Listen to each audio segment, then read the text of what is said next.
Hello students, welcome back to triangle studies. कैसे हैं आप सभी? आई होप आप सभी अच्छे होंगे एंड स्वागत है आपका मेरे चैनल पे। My name is Preet Singh and आज हमारा फोर्थ लेक्चर होने वाला है एटम्स एंड मॉलिक्यूल्स का। बेसिकली आपने फर्स्ट सेकंड थर्ड लेक्चर जो है वो आई होप आपने अच्छे से देख लिए होंगे। कोई भी डाउट्स आया होगा तो आपने कमेंट सेक्शन में मुझसे पूछ लिया होगा। ठीक है, तो चलिए स्टार्ट करते हैं आज का लेक्चर। आज का लेक्चर जो है वो बहुत ज़्यादा इंटरेस्टिंग होने वाला है।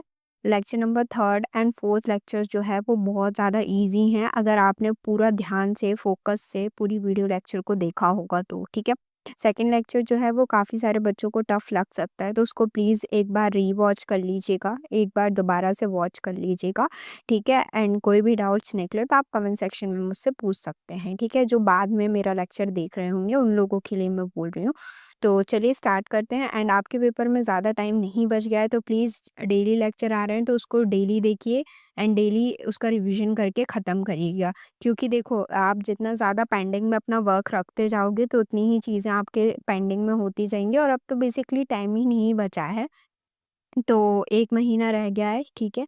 तो बेसिकली आप लोग अपने-अपने हिसाब से स्टार्ट करना स्टार्ट कर दीजिए, ठीक है? कुछ-कुछ बच्चों का चैप्टर्स जो है वो रह गए होंगे, तो वो भी आप मुझे कमेंट सेक्शन में बता सकते हैं कि आपके कौन से चैप्टर्स जो हैं वो अभी तक पूरे नहीं हुए हैं, तो मैं आपको अच्छे से पढ़ा दूँगी ताकि आपको वो एग्ज़ाम के लिए एकदम रेडी हो जाए और उसमें से एक भी मिस्टेक ना निकले।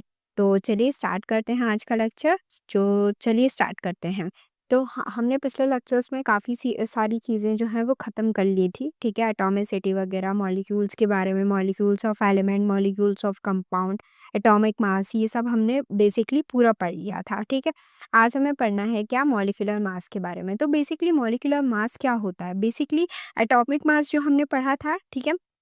एटॉमिक मास का जितना सम होता है ना, मतलब जितना भी हम गिनते हैं, जैसे फॉर एग्जांपल हमने क्या ले लिया, NaCl ले लिया, ठीक है? तो इसमें कितना जितना भी इसका सम निकलेगा ना, उसी को हम क्या बोल रहे हैं? प्रॉपरली मॉलिक्यूलर मास बोल रहे हैं, ठीक है? यहाँ पर डेफिनेशन लिखी गई है, the molecular mass of a substance is the sum of the atomic mass of all atoms present in one molecule of that substance. जितने भी एटम्स प्रेजेंट हैं उस एक मॉलिक्यूल के अंदर, उसका पूरे का सम हमें बताना है, उसी को हम क्या कह रहे हैं? मॉलिक्यूलर मास कह रहे हैं। Molecular mass is the total mass of all atoms in a molecule, ठीक है? And molecular mass is expressed in atomic mass unit, ठीक है? AMU जिसे हम बोलते हैं, तो यू की फॉर्म में हम क्या करते हैं? इसका सिंबल को रिप्रेजेंट करते हैं। इसकी मॉलिक्यूलर मास की क्या है? बेसिकली यूनिट है, एंड एटॉमिक मास की भी क्या थी? यूनिट थी बेसिकली, ठीक है? तो चलिए आपको समझ में आ गया मॉलिक्यूलर मास, जितने भी एटॉमिक मास का जितना भी सम होता है, ठीक है? एक तरीके से हम यहाँ पे लिख देते हैं एटॉमिक मास का जो सम होता है, ठीक है? यहाँ पे जो सम निकल के आता है उसे बेसिकली हम क्या बोल रहे हैं? मॉलिक्यूलर मास बोल रहे हैं, ठीक है? ये बहुत ज़्यादा ईज़ी लैंग्वेज में मैंने आपको बता दिया है, ठीक है? नेक्स्ट पे चलते हैं। अब एग्जांपल्स के थ्रू हम क्या समझ रहे हैं? मॉलिक्यूलर मास को हम पूरा अच्छे से समझेंगे, ठीक है? फर्स्ट क्या एग्जांपल है अपना? मॉलिक्यूलर मास ऑफ वाटर दिया गया है, ठीक है? तो वाटर का फॉर्मूला क्या होता है? H2O। काफ़ी सारे लोगों को अभी तक याद हो गया होगा, ठीक है? तो H में देखना कितने मॉलिक्यूल्स हैं आपके, ठीक है? 1 ये होता है, ठीक है? इसका मास जो होता है वो 1 होता है और ऑक्सीजन का जो होता है एटॉमिक मास कितना होता है? 16 U होता है, ठीक है? मैंने आप लोगों को बोला था लर्न करने के लिए, ठीक है? अब आप यहाँ पे देखो कि यहाँ पे हाइड्रोजन के कितने मॉलिक्यूल्स हैं? 2 मॉलिक्यूल्स हैं, एंड ऑक्सीजन के कितने मॉलिक्यूल हैं? 1 मॉलिक्यूल है। तो नंबर लिख लेंगे, हाइड्रोजन का कितना है? 2 है, एंड ऑक्सीजन का कितना है? 1 है, ठीक है? अब मॉलिक्यूलर मास निकालने के लिए H2O का अपन को क्या करना है? क्या करना है अब अपन को? देखो, ये जैसे आपने H2 लिखा है तो सबसे पहले अपन ने इसको कैलकुलेट करना है। तो यहाँ पे कितने मॉलिक्यूल हैं? इसके 2 मॉलिक्यूल हैं, ठीक है? एटॉमिक मास कितना है इसका? 1 है, ठीक है? तो इंटू क्या कर देंगे अपन? 1 से, ठीक है? बेसिकली उसी तरीके से ये क्या है? ऑक्सीजन है अपना, ठीक है? तो यहाँ पे क्या लाएँगे? अपन को क्या करना है? सम करना है। सम बोला था मैंने, तो सम में अपन को प्लस का साइन लगाना है, ठीक है? अब बेसिकली क्या है अपना, ठीक है? अब बेसिकली ऑक्सीजन कितना प्रेज़ेंट है यहाँ पे? 1 प्रेज़ेंट है, तो 1 किया, ठीक है? इंटू किया, ठीक है? यहाँ पे कितना एटॉमिक मास अपने पास प्रेज़ेंट है? 16 प्रेज़ेंट है, ठीक है? तो बेसिकली इन इन दोनों का अपन ने क्या कर दिया? सम कर दिया ना, ठीक है? तो 2 1 ज़ा 2, ठीक है? एंड 16 1 ज़ा कितना हो जाएगा? 60। तो बेसिकली कितना आ जाएगा आंसर अपना? अपना आंसर आ जाएगा 80 और यूनिट लगा देंगे अपन, ठीक है? तो यूनिट क्या है इसकी? यू। AMU को अपन किससे रिप्रेजेंट करेंगे? यू से रिप्रेजेंट करेंगे। तो इस तरीके से हमारा क्या निकल गया? मॉलिक्यूलर मास किसका निकल गया? अपना वाटर का मॉलिक्यूलर मास निकल गया, ठीक है? आपको एटॉमिक मास जो है वो लिखे हुए आएँगे पेपर्स में, ज़्यादातर पेपर्स में क्या होते हैं लिखे हुए आते हैं, ये पहले से ही जो है आपको क्वेश्चन में दिया जाएगा, बस आपको यहाँ से कैलकुलेशन से आपको इतना जो पार्ट है वो खुद से करना है, ठीक है। नेक्स्ट पे चलते हैं, अब molecular mass of carbon dioxide देख लेते हैं, ठीक है। तो ये आपको कार्बन का एटॉमिक मास दिया गया है, ऑक्सीजन का एटॉमिक मास जो है वो दिया गया है। तो देखो अब कार्बन यहाँ पे कितना प्रेजेंट है, 1 मॉलिक्यूल किसका प्रेजेंट है, कार्बन का, ठीक है। एंड इसका एटॉमिक मास कितना है, 12। तो अपन क्या करेंगे, 1 इंटू कितना कर देंगे अपन, 12 कर देंगे, ठीक है। अब अपन को सम करना है, ठीक है। एंड ऑक्सीजन कितना प्रेजेंट है, 2 प्रेजेंट है, ठीक है। यहाँ पे O2 लिख देते हैं अपन, सबसे पहले 2 मॉलिक्यूल्स हो गए ऑक्सीजन के, और वैल्यू कितनी है, इसका मास कितना है अपने पास, 16 है, ठीक है। तो अपने यहाँ पे क्या कर दिया, 16 कर दिया, ठीक है। इसका अब निकालेंगे तो 12 वन सा क्या हो जाएगा, 12 हो जाएगा, ठीक है। एंड 16 टू सा कितना हो जाएगा अपने पास, 32 हो जाएगा, ठीक है। तो टोटल सम कितना आ गया अपने पास, 44, ठीक है। एंड यूनिट में लगा देंगे तो कितना हो जाएगा, U हो जाएगा। तो इस तरीके से हमने मॉलिक्यूलर मास किसका निकाल लिया, कार्बन डाइऑक्साइड का भी निकाल लिया है, ठीक है। नेक्स्ट पे चलते हैं, अब मॉलिक्यूलर मास किसका निकालना, अमोनिया का निकालना है, ठीक है। तो नाइट्रोजन का अपन को एटॉमिक मास कितना दिया, 14, एंड हाइड्रोजन का कितना है, 1U, ठीक है। अब कैलकुलेट करते हैं, ठीक है। तो कितने अपने पास अमोनिया का कितना पार्टिकल है, यहाँ पे 1 पार्टिकल है, ये देखो आप 1 पार्टिकल है। एंड हाइड्रोजन का कितना है, तो 1, ठीक है। तो सबसे पहले लिखेंगे नाइट्रोजन को लिखेंगे यहाँ पे अपन, ठीक है। तो 1 करेंगे, एटॉमिक मास अपने पास इसका कितना दिया हुआ है, अपने पास इसका 14 दिया हुआ है, ठीक है। अब सम करना है अपन को, ठीक है। फिर हाइड्रोजन दिया हुआ है अपने पास, कितने मॉलिक्यूल्स दिए हैं हाइड्रोजन के, 3 दिए हैं, ठीक है। एटॉमिक मास इसका कितना दिया है, 1 दिया गया है, ठीक है। तो सम करेंगे तो 14 वन सा 14, ठीक है। एंड 3 वन सा कितना हो जाएगा अपने पास, 3 हो जाएगा, दोनों को ऐड कर दिया तो कितना आ गया अपने पास, 17, ठीक है। एंड अपनी यूनिट लगा दी तो 17U क्या आ गया अपने पास, इसका आंसर आ गया, ठीक है। नेक्स्ट एग्जाम्पल पे चलते हैं, मॉलिक्यूलर मास किसका निकालना है अपने को, ग्लूकोज का निकालना है, ठीक है। तो ग्लूकोज में कार्बन आता है, हाइड्रोजन आता है, ऑक्सीजन आता है, तीनों के अपने पास मास दे के रखे हैं यहाँ पे, ठीक है। कैलकुलेट करते हैं, अब अपने पास कार्बन कितना दिया गया है, 6 दिया गया है, ठीक है। तो सबसे पहले अपने पास यहाँ पे क्या दिया हुआ, कार्बन कितने मॉलिक्यूल्स दिए हैं, 6 मॉलिक्यूल दिए हैं, ठीक है। एटॉमिक मास कितना होता है इसका, 12 होता है, ठीक है। तो यहाँ पे क्या लिखा, 12 लिख दिया, ठीक है। अब सम करना है तो कितना आ जाएगा, यहाँ पे प्लस आ जाएगा, मैं 12 अच्छे से लिख देती हूँ, ठीक है। अब यहाँ पे हाइड्रोजन कितना दिया गया है अपने पास, यहाँ पे 12 दिया गया है, 12 मॉलिक्यूल्स दिए गए हैं, ठीक है। तो यहाँ पे क्या करना है, 12 करना है, ठीक है। एंड एटॉमिक मास कितना है इसका, 1 दिया गया है, ठीक है। तो यहाँ पे क्या लिखेंगे, 1 लिख लेंगे, फिर इसका सम करेंगे, ठीक है। ऑक्सीजन का, ऑक्सीजन कितने गए दिए गए हैं अपन को, 6 मॉलिक्यूल दिए गए हैं, तो 6 किया अपन ने यहाँ पे। और यहाँ पे कितना एटॉमिक मास दिया गया है, 16 दिया गया है, ठीक है। तो 16 कर दिया है, ठीक है। अब इसको काउंट करेंगे तो कितना आ जाएगा अपने पास, यहाँ पे ये 72 आ गया, ठीक है। एंड 12 वन सा कितना हो गया अपने पास, 12 हो गया, ठीक है। एंड 16 सिक्स सा कितना हो जाएगा अपने पास, 96 हो जाएगा, ठीक है। एंड अपन ने ऐड कर दिया पूरे को तो कितना आ गया आंसर अपना, 180 यू जो है वो अपना आंसर आ गया।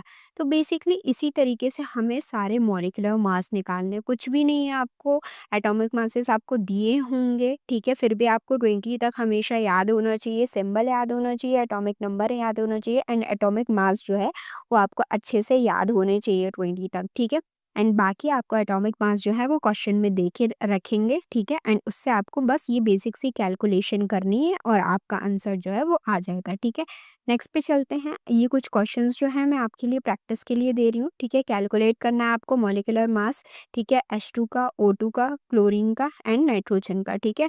एंड ये नाइट्रिक एसिड का एंड ये सल्फ्यूरिक एसिड का, ये आपको क्या करके लानी है, प्रैक्टिस करके लानी है, ठीक है। प्रैक्टिस बेसिकली खुद से करके देखने, सॉल्व करके देखने क्वेश्चन कि आपसे बेसिकली बन रहा है कि नहीं बन रहा है, ठीक है। और नहीं बने तो आप मुझे कमेंट सेक्शन में बता सकते हैं। और पहले जो मैंने क्वेश्चंस कराए इनको आपको खुद से एक बार करके देखना है, ऐसा नहीं है कि डायरेक्ट आप लोग ये प्रैक्टिस क्वेश्चन में जंप करो, आपको ये वाले क्वेश्चन करने नहीं बने तो आप दोबारा से इसका सोल्यूशन देख लीजिएगा, फिर करिएगा, ठीक है। और इसके बाद जो है ये वाले क्वेश्चंस पे आपको कूदना है, ठीक है। तो चलिए नेक्स्ट टॉपिक पे चलते हैं। नेक्स्ट टॉपिक अपना क्या है, formula unit mass. Formula unit mass क्या होता है, बेसिकली फार्मूला यूनिट मास भी एक तरीके से अपना मॉलिक्यूलर की ही तरह होता है, बट इसमें कुछ चीज़ें जो हैं वो अलग हैं।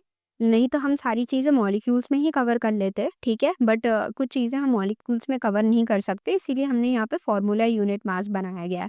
ठीक है, अब डेफिनेशन देख लेते हैं। Some compounds like NaCl, KBr, ठीक है, and MgO are the ionic compounds. ये सोडियम क्लोराइड, ठीक है, पोटेशियम ब्रोमाइड, ठीक है, मैग्नीशियम ऑक्साइड, ये क्या है, आयनिक कंपाउंड्स हैं। ठीक है, ये मॉलिक्यूल्स में एग्जिस्ट नहीं कर सकते। ठीक है, they exist as a collection of positive and negative ion. ये पॉजिटिव एंड नेगेटिव आयन्स में क्या करते हैं, एग्जिस्ट करते हैं। मॉलिक्यूल्स में क्या करते हैं, एग्जिस्ट नहीं करते। इसीलिए हमने मॉलिक्यूलर मास नहीं निकाला, क्योंकि मॉलिक्यूलर मास हम उन्हीं का निकालते हैं जो मॉलिक्यूल्स के अंदर क्या करते हो, एग्जिस्ट करते हो। ठीक है, ये किस में एग्जिस्ट करते हैं, पॉजिटिव एंड नेगेटिव आयन्स में। ठीक है, the ions are arranged in the three dimensional structure called crystal lattice. ठीक है, ये जो होते हैं, ये आयन्स जो होते हैं वो अरेंज्ड होते हैं थ्री डायमेंशनल स्ट्रक्चर में। ठीक है, जिसे हम क्रिस्टल लैटिस बोलते हैं।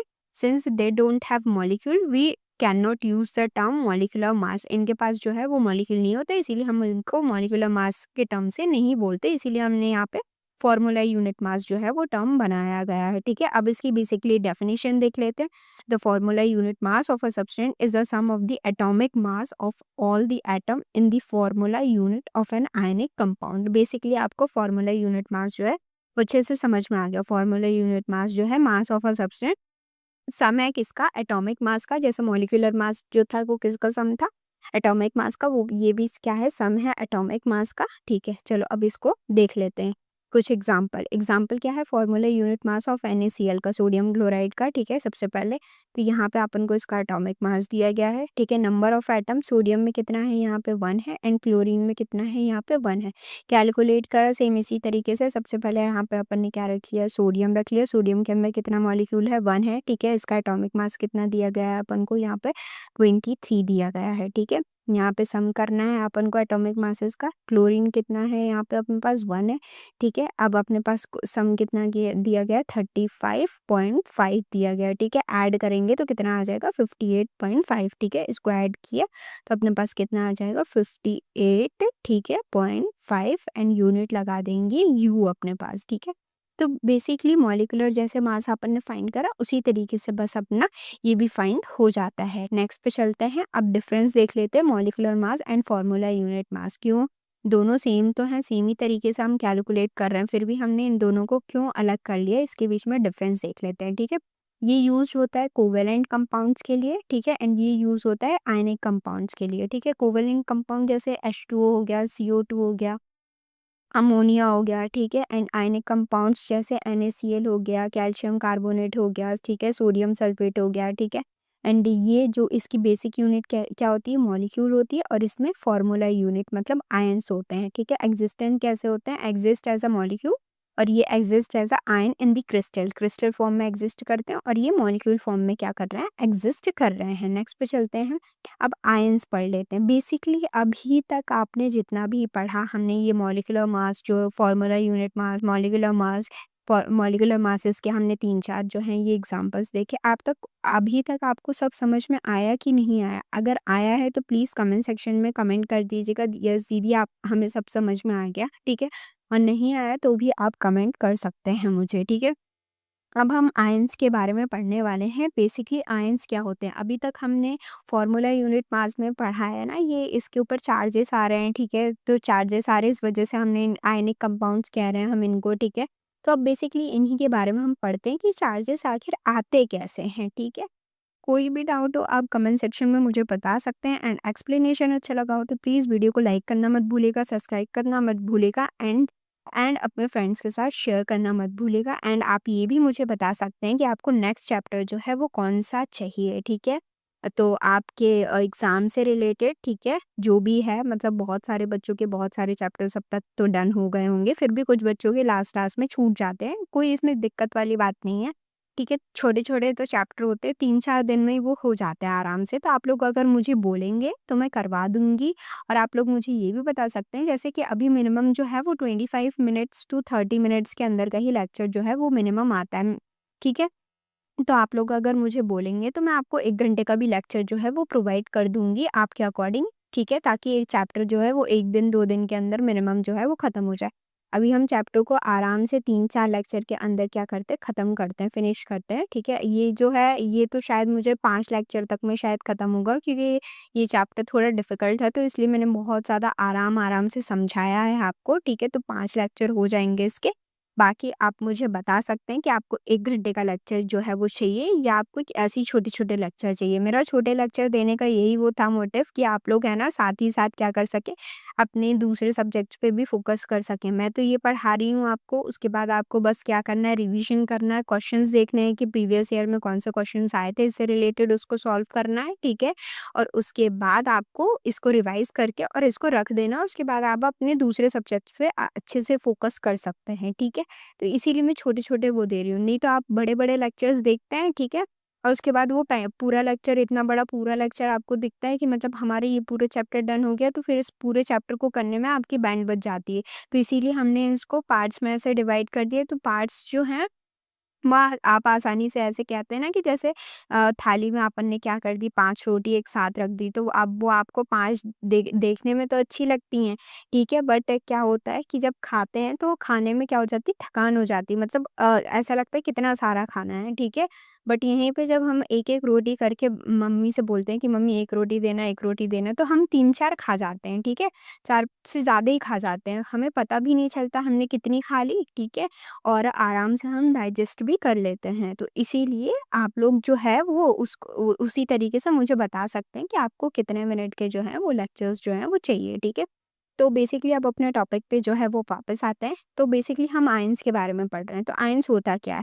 N ion is a charge particle बोल रहे हैं हम इसे, ठीक है? फॉर्म्ड व्हेन एन एटम और ग्रुप ऑफ एटम्स लूज़ेस और गेन इलेक्ट्रॉन, ठीक है?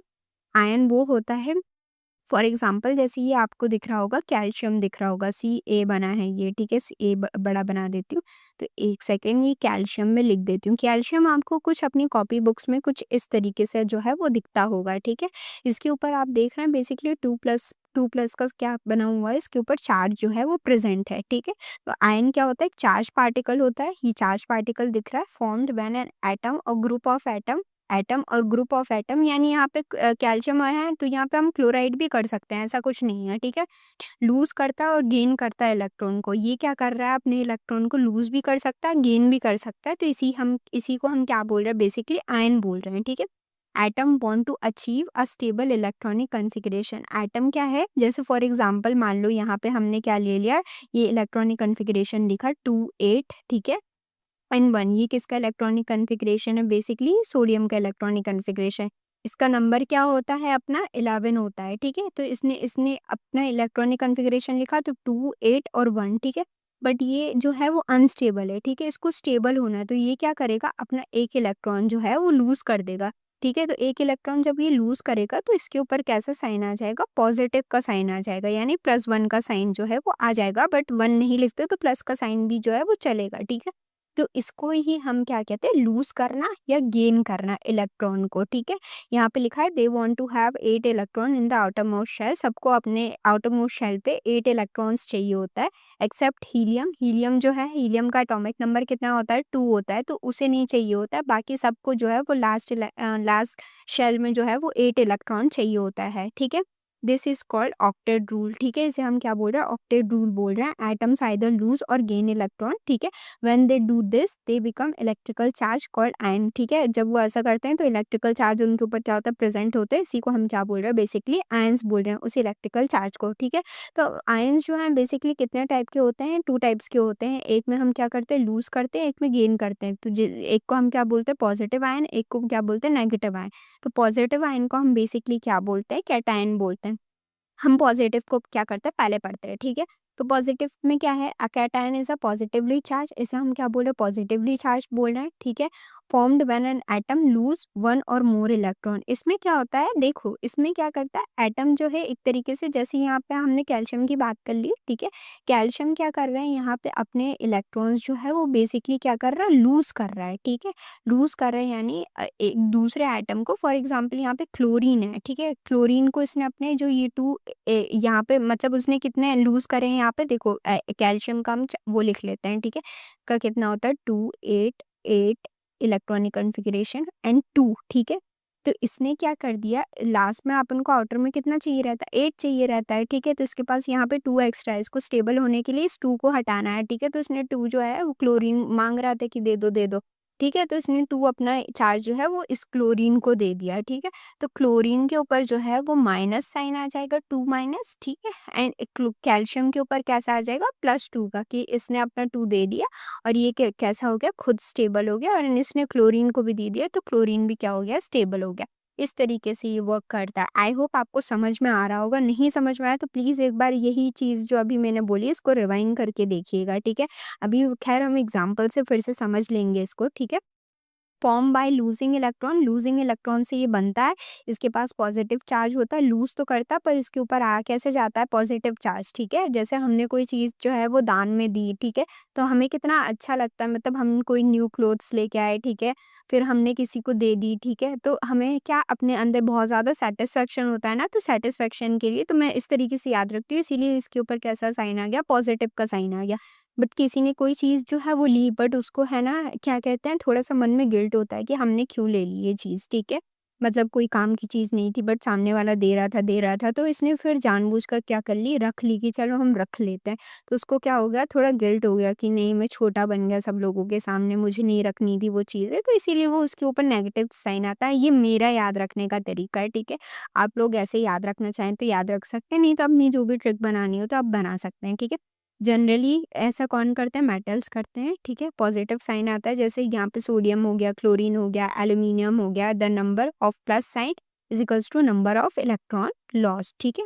अब इसका एक्सप्लेनेशन देख लेते हैं एक और बार, ठीक है। सोडियम एटम, ठीक है, हैज़ 11 इलेक्ट्रॉन, ठीक है, जैसे अपने पास मैंने आपको स्टार्टिंग में बता दिया था, 2 8 एंड 1 1 इसके पास एक्स्ट्रा है, ठीक है। तो स्टेबल करने के लिए इसने कॉन्फ़िगरेशन लास्ट में कितना आना चाहिए, 8 आना चाहिए अपने पास, ठीक है।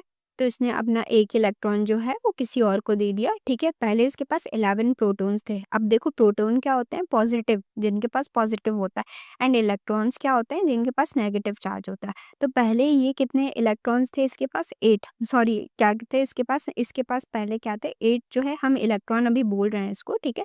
पर हम बेसिकली इसको अगर साइंटिफिक लैंग्वेज में बोले तो इसके पास कितने थे, 11 प्रोटॉन्स थे, ठीक है। अब जब इसने अपना क्या कर दिया, दे दिया, ठीक है, तो इसने को पास कितने बचे, 10 इलेक्ट्रॉन, यानी मतलब जो इसके पास अब बचे वो कैसे, नेगेटिव हैं एक तरीके से, ठीक है। तो इसीलिए हमने इसको क्या बोला, 10 इलेक्ट्रॉन्स, ठीक है। पॉजिटिव चार्ज दे दिया इसीलिए उसके ऊपर क्या हो गया, प्लस का साइन आ गया। ये वाला पॉइंट थोड़ा ज़्यादा दिमाग चलाने वाला था, तो इसको अगर आप अभी नहीं भी याद रखेंगे तो चलेगा, ठीक है। बाकी के पॉइंट्स याद रखिएगा, ठीक है। जिनको समझ में आ गया हो तो वेल एंड गुड, ठीक है। नेक्स्ट पे चलते हैं। अब ये इसके कुछ एग्जांपल्स यहाँ पे मैंने लिख दिए हैं, ठीक है, क्योंकि अगर हम एक-एक एग्जांपल अगर ऐसे समझेंगे तो बहुत ज़्यादा टाइम लग जाएगा, ठीक है। सोडियम का क्या इलेक्ट्रॉनिक कॉन्फ़िगरेशन होता है, 2 8 1, ठीक है। अब इसको लास्ट में ये 1 हटाना है, ठीक है।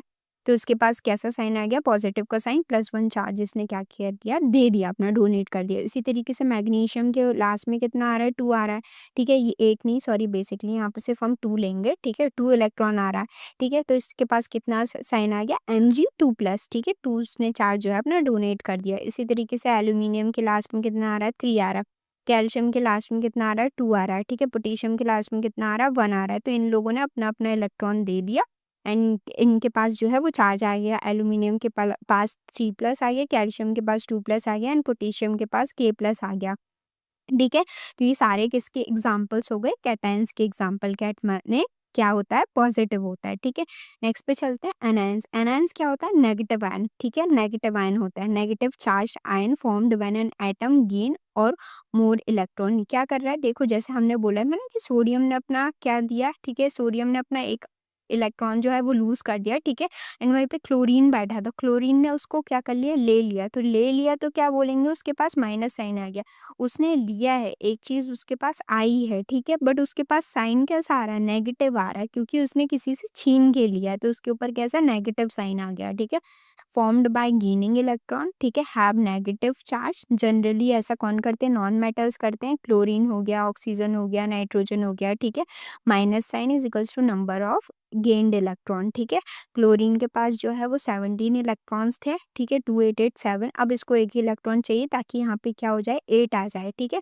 तो उसने फॉर एग्जांपल सोडियम से ले लिया, ठीक है।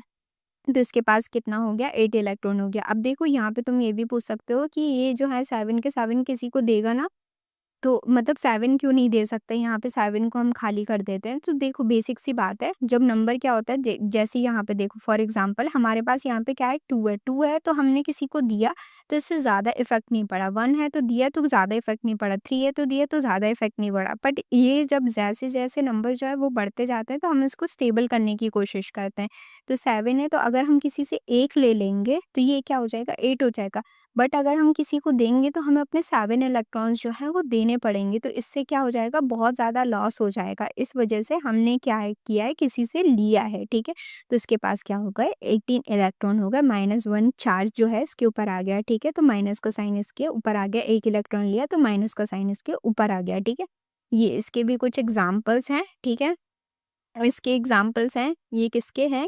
एनायंस के एग्ज़ाम्पल हैं, ठीक है?